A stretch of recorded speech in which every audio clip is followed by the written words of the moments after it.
सुन या चाँदी अहिलेको यो करेन्ट सिचुएसनमा हामीहरूले केसमा लगानी गर्दा ठिक हुन्छ त? आज यस भिडियोमा म यसको बारेमा सम्पूर्ण डिटेल हजुरहरूलाई दिनेछु, त्यही भएर भिडियो अन्तिमसम्म हेरिदिनु होला। पहिलो कुरा, दुवै चम्किन्छन् तर फरक तरिकाले।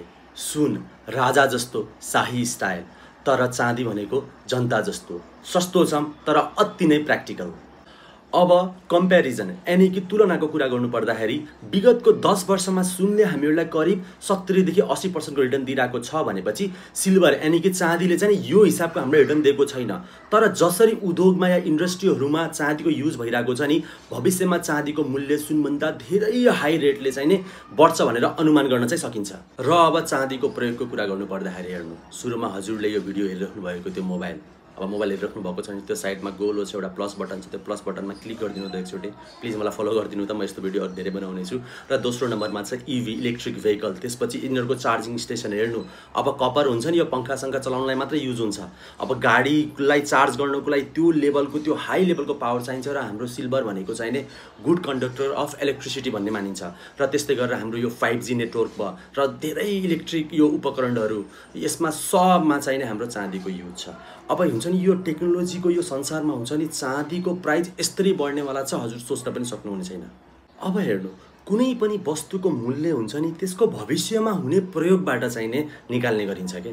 अब चाँदीको भविष्यमा प्रयोग हेर्नुहुन्छ भनेपछि यो जुन ग्रीन एनर्जीतर्फ हामीहरू बढिरहेको छौं नि, यसमा सबैमा चाहिँ चाँदीको युज हुन्छ। यो संसारमा इलेक्ट्रिक गाडीको मार्केट शेयर कसरी बढिरहेको छ हजुरलाई थाहा छ। चाइनाबाट हेर्नु कति इलेक्ट्रिक गाडीहरू आइरहेको छन्, यसमा सेमिकन्डक्टर युज हुन्छ, यसमा फ्युज युज हुन्छ, यसमा ब्याट्री युज हुन्छ, यसमा कन्ट्रोल प्यानल युज हुन्छ।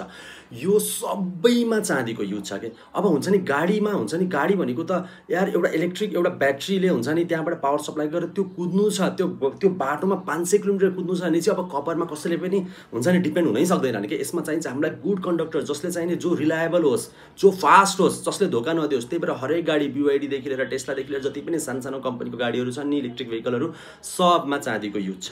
र हाम्रो यो ज्योतिष शास्त्रमा पनि चाँदीको प्रयोग र महत्त्व अति नै धेरै छ। हेर्नु, आजभोलि युथहरूले हजुरले देख्नुहुन्छ होला चाँदी लगाएर हिँडिरहेको हुन्छन्। चाँदीलाई हिन्दू ज्योतिषमा हुन्छ नि चन्द्रमा यानी कि मूनसँग सम्बन्धित धातु मानिन्छ। र चन्द्रमा भनेको मन, भावना र मानसिक सन्तुलनको धातु हो। र ज्योतिष अनुसार पनि चाँदीको प्रयोगले मनलाई शान्त बनाउँछ, त्यसपछि चञ्चलता घटाउँछ र मानसिक सन्तुलन ल्याउँछ। त्यही भएर नोटिस गर्नु भएको छ कि छैन, धेरै मान्छेहरूले चाँदीको भाँडामा चाहिँ खाना खाने गर्छन् या पानी पिउने गर्छन् हैन, चाँदीको गिलासहरू युज गर्ने गर्छन्।